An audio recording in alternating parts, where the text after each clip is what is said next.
ৰেলৱেৰ ফালৰ পৰা বহু পদ জাৰি কৰা হৈছে। আহক আমি ভালদৰে পদসমূহৰ বিষয়ে জানি লওঁ। প্ৰথমটো হৈছে railway recruitment board 2026।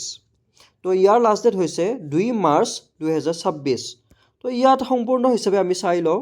Railway recruitment ব'ৰ্ডে পদ জাৰি কৰিছে 22,195টা গ্ৰুপ ডি পদ জাৰি কৰিছে লেভেল 1-ৰ আৰু ইয়াৰ সম্পূৰ্ণ হৈছে অনলাইন প্ৰচেছ। তো ইয়াৰ বিষয়ে আমি আৰু কি লিখিছে চাই লওঁ যে বহুতকেইটা পোষ্ট আছে আপোনাৰ লেভেল 1-ৰ পৰা 7 CPC পে মেট্ৰিক্সলৈকে আপোনালোকৰ ইয়াত পোষ্ট জাৰি কৰা হৈছে। পোষ্টসমূহ হৈছে assistant TRD, assistant operation TL&AC, এনেকুৱা ধৰণৰ বহুতকেইটা পোষ্ট আছে, যেনেকুৱা এছিষ্টেণ্ট লোকো আছে। তো এনেকুৱা ধৰণৰ টোটেল পোষ্ট হৈছে আপোনাৰ 22,195টা পোষ্ট আছে আৰু ইয়াৰ আপোনাৰ প্ৰত্যেকটো ৱাইজ হিচাপে লৈছে RRB ৱাইজ হিচাপে। তো ইয়াত আমাৰ প্ৰথমটো হৈছে আমাৰ গুৱাহাটীৰ পৰা 1,777টা পোষ্ট জাৰি কৰা হৈছে, য'ত আমাৰ গুৱাহাটীৰ পৰা লোৱা হ'ব। গতিকে আমি সকলোৱে ইয়াৰ কাৰণে প্ৰিপেয়াৰ হ'ব লাগিব।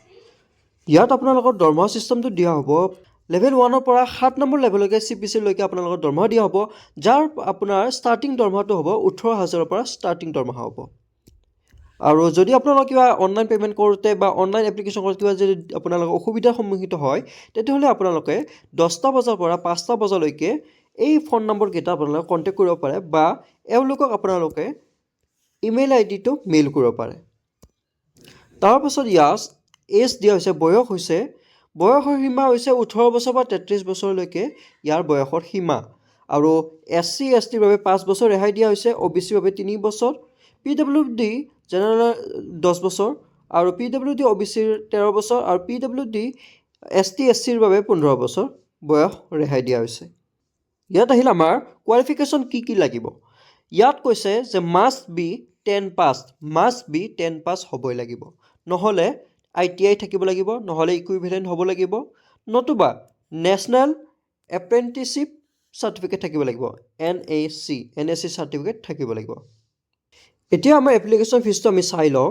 ST SC ex servicemen, PWBD female, transgender minorities আৰু ইকনমিকেলি বেকৱাৰ্ড ক্লাছ তেওঁলোকে দিব লাগিব 250 টকা, 250 টকা তেওঁলোকে দিব লাগিব। আৰু যিবিলাক আমাৰ জেনেৰেল আছে, জেনেৰেলসকলে দিব লাগিব 500 ৰুপিজ। জেনেৰেলসকলে 500 ৰুপিজ দিব লাগিব। কিন্তু আপোনালোকে এই পইচাটো পে'মেণ্ট কৰোঁতে ভয় নাখাব, কাৰণ এই পইচাটো আপোনালোকে সম্পূৰ্ণ ঘূৰাই পাব। ST SC সকলে সম্পূৰ্ণ ঘূৰাই পাব আৰু জেনেৰেলে 400 টকা ঘূৰাই পাব, মানে 100 টকা এটা আপোনালোকৰ খৰচা যাব। ইয়াত লিখি দিয়া হৈছে যে ৰিফাণ্ড অফ এক্সামিনেশ্যন ফিজ, যে PWBD female, transgender, ex servicemen, ST SC minorities communities and বেকৱাৰ্ডসকলৰ সকলোৱে full refund of examination fees 250টো সম্পূৰ্ণ হিচাপে ৰিফাণ্ড পাব। আৰু অল আদাৰ কেণ্ডিডেটছ, মানে আমি জেনেৰেলসকলে 400 টকা ৰিফাণ্ড পাম, 500 টকাৰ ভিতৰত 400 টকা ৰিফাণ্ড পাম, মানে 100 টকা এটা আমাৰ খৰচা হ'ব। তো এইটোৱে হৈছে তেওঁলোকৰ ইনফৰমেশ্যন। তো আপোনালোকে কেনেকুৱা এপ্লাই কৰিব, ইয়াত অনলাইন প্ৰচেছ হয়। যিটো মই লিংক দিম, সেই লিংকটোত যে আপোনালোকে অনলাইন এপ্লাই কৰি লওক, সম্পূৰ্ণ ডিটেইলছ ভৰাওক আৰু ভৰাই যিবিলাক আপোনালোকৰ পে'মেণ্ট আছে পে'মেণ্ট কৰি ছাবমিট কৰি দিয়ক আৰু প্ৰিণ্ট আউট এখন ওলাই ৰাখিব। ইয়াত আপোনালোকক ষ্টাৰ্টিং ডেট হৈছে 31 জানুৱাৰী 2026 আৰু শেষ ডেট হৈছে 2 মাৰ্চ 2026। গতিকে ইয়াৰ আগত আপোনালোকে এপ্লাই কৰি লওক।